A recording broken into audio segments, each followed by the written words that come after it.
Kā pārvarēt šaubas? 2017. gada aprīlī es stāvēju Vecrīgā ar vēstuli rokās. Jau ilgāku laiku mērķiecīgi bija vēlējies atvērt izaugsmes kafejnīcu Speakeasy. Un tas bija kulminējies līdz šim brīdim. Aploksnē atradās pieteikuma vēstule, lai varētu saņemt apstiprinājumu, ka ieplānotās telpas Krišjāņa Valdemāra ielā 17a būs mūsējās.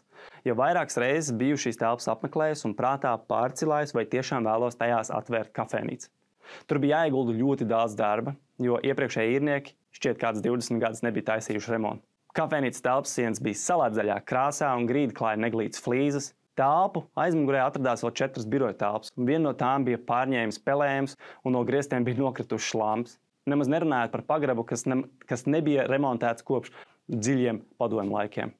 Starp mani un visu šo plānoto remontu darbu daudzumu stāvēja šis Mirkls Vecrīgā. Biju atnācis uz biroju, kurai jāiesniedz īres pieteikuma vēstule, un ja mūs apstiprinātu, tad jau pēc pāris nedēļām telpas nonāktu mūsu rīcībā uz vairākiem gadiem. Manas sirds daudzījās kā neprātīga, un vēl pirms iesniedzu vēstuli centos diskutēt ar sevi. Vai man tiešām šis viss ir vajadzīgs? Jo, ja apstiprinās pieteikumu, tad man 2 nedēļu laikā jāatrod gandrīz 5000 eiro, lai apmaksātu par īri. Man tādas naudas tajā brīdī nebija, taču tajā pašā laikā galvā skanēja otra balss. Ja es nespēšu pieņemt šādu lēmumu, tad kādu piemēru gan es rādīšu citiem? Tad man vairs nebūs morāla tiesība runāt ar citiem par izaugsmi un risku uzņemšanos. Ar šo pēdējo teikumu arī veids dziļu izelpu, iesniedzu pieteikumu, un pēc 3 nedēļām mēs tikām telpās un sākās remontdarbi. Un nākamos 3 gadus tur darbojās izaugsmes kafejnīca Speakeasy. Vēlos tev sniegt pāris pārdomas un ieteikumus, kā iespējams pārvarēt šaubas līdzīgi izšķirošās situācijās, jo biežāk praktizēs šīs metodas, jo vieglāk būs pieņemt lēmumus grūtās situācijās.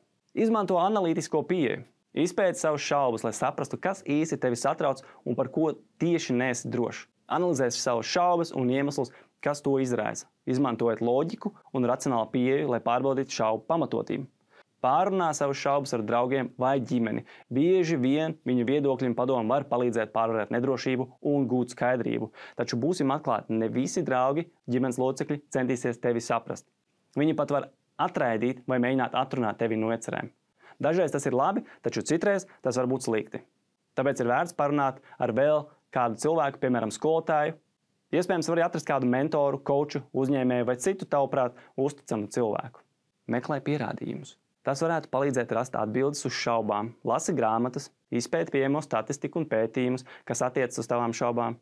Jo vairāk uzzinās par savu situāciju, jo vieglāk būs pārvarēt šaubas. Taču atceries, meklēt gan pierādījumus, kuri apstiprina tavu situāciju, gan arī tos, kuri apgāž. Ir svarīgi redzēt kā argumentus, tā pretargumentus, jo tas kopumā palīdzēs pieņemt informētāku lēmumu. Ja nespēj skriet mērķa virzienā, tad ej. Ja nespēj iet, tad rāpo. Ja nespēj rāpot, tad vismaz apgulies un skaties mērķa virzienā. Izpēti līdzīgas situācijas. Meklē cilvēkus, kuri ir bijuši līdzīgās situācijās un iztaujā, kā viņiem izdevās tikt galā ar savām šaubām. Mācies no viņu pieredzes un padomiem. Mūsdienās viņus sauc par mentoriem, ja vienkārši sakot cilvēki ar pieredzi. Dažreiz viņu pieredze tev radīs motivāciju, bet citreiz viesīs šaubas. Taču gribu iedrošināt atrast vairāk pieredzes stāstus. Vismaz 3 pieredzes stāsti ir labs sākums, jo tad būsi uzzinājis par viņu kļūdām, viņu iespējām, varēs no tām izvairīties. Pārtrauc izvirzīt sev nepamatotas prasības.